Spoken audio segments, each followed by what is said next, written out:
5 కోట్ల మందిని ఒకే రకంగా సృజించడం అంటే టచ్ చేయగలగడం ఎక్కడ జరిగినది ఒక్క జగన్మోహన్ రెడ్డి గారి విషయంలో ఒక వైఎస్ఆర్ కాంగ్రెస్ పార్టీ పాలనలో మాత్రమే ఇది సాధ్యమైంది. ఎక్కడ లేదు.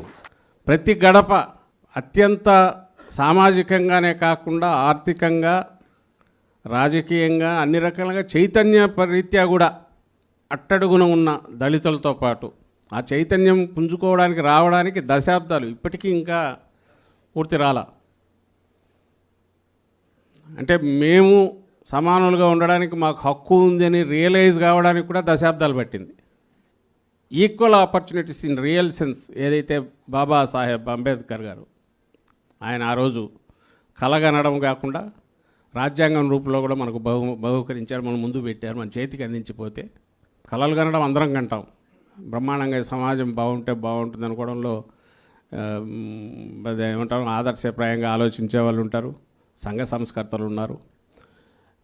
కానీ వాళ్ళు చేయగలిగింది కొంత చేస్తే రాజకీయంగా అధికారంలోకి వచ్చిన వాళ్ళు కొన్ని అంశాలు మాత్రమే సృజించగలిగారు.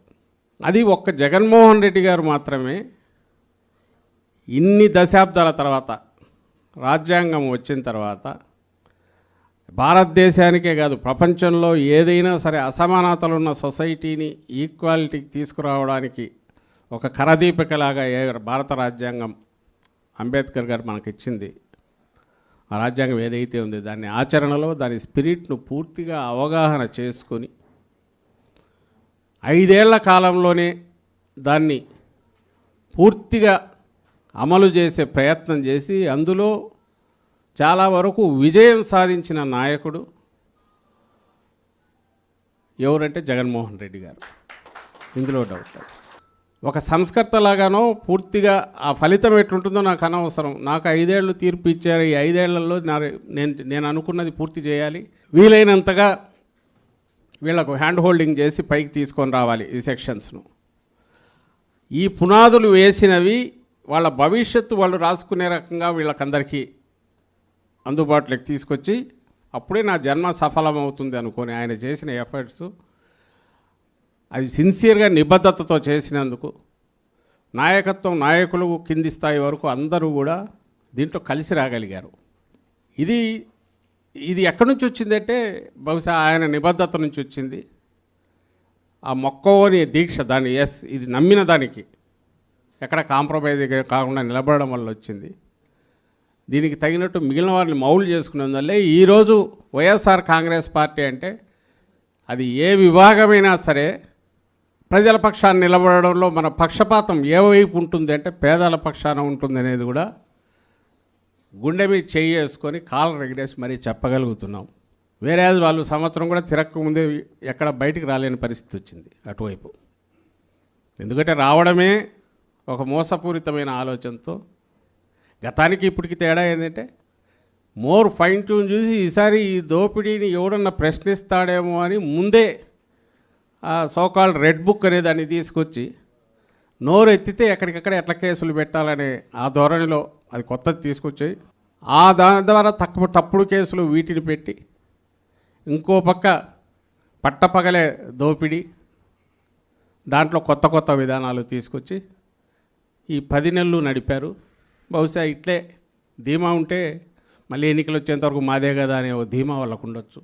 వైఎస్ఆర్ కాంగ్రెస్ పార్టీ అంటే ఆయన మాటల్లో చెప్పినట్టే నా ఎస్సీ, నా ఎస్టీ, నా బీసీ, నా మైనారిటీ అని ఏదైతే చెప్తున్నారో అది అట్లాగే కంటిన్యూ అవుతుంది. మేము దేవుడిగా భావించే అంబేద్కర్ అది ఎప్పుడు జనసమ్మర్దంతో బాగా ఉండాలి.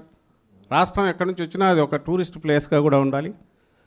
సో వచ్చిన వాళ్ళు ఖచ్చితంగా అక్కడికి వచ్చి పోయేట్టు మనం ఏర్పాటు చేయాలని ఆలోచనలు చేశారు తప్ప అక్కడి నుంచి తీసైతే పక్కన పెట్టాల. అది ప్రభుత్వమే చేపట్టింది. మనకున్న అంత దీంట్లో కూడా చేపట్టి పూర్తి చేయాలనుకున్నారు, పూర్తి చేశారు. సో దాంట్లో ఏం కనిపిస్తుంది?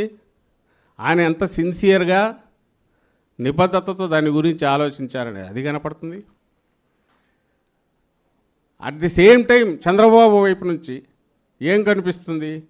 రాగానే దానికి ఎట్లా ముసుగు వేసేయాలి, దాన్ని అక్కడి నుంచి కనపడకుండా ఎట్లా చేయాలనే ఆలోచన ఆయన ధోరణిలో కనపడుతుంది. దానికోసమే ఇంతకుముందు అన్నట్టు ఒకటి చీకట్లో పోయి వాళ్ళే గూండాలలాగా పోయి పగలగొట్టాలని చూశారు. ఈ మధ్య ఫోటోలు చూశాను, మొత్తం గాలికి వదిలేశారు, చెత్త చెదారం అంతా పడి ఉంది. వాళ్ళ ఫేక్ దాన్ని మనం ఫేక్ చేయలేం, మన వల్ల కాదు. 100 కోట్లు 1000 కోట్లు దాని మీద పెట్టి అతను పెట్టుబడి ఎంత దాని మీద పెడతాడు చంద్రబాబు నాయుడు. మనం చేయలేం. మనది ఆర్గానిక్, మనది రియల్. మన కోసం ఎవరైతే నిలబడుతున్నారో పార్టీ కోసం అందరు రెడీగా ఉన్నారు. ఓన్లీ వీళ్ళ మధ్య కనెక్టివిటీ లేదు, కోఆర్డినేషన్ లేదు. ఇంతకంటే పెద్ద సైన్యం అక్కర్లా.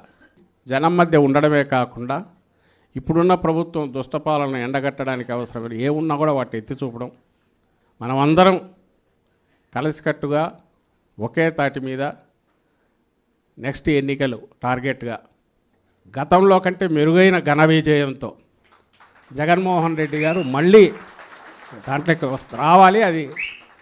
అది చారిత్రక ఆవశ్యకత. అలాగే వచ్చిన తర్వాత ఈసారి ఎవరిని వదిలిపెట్టమనేది కూడా వాళ్ళకి తెలుస్తుంది. మీరు కూడా అది గుర్తుపెట్టుకోండి.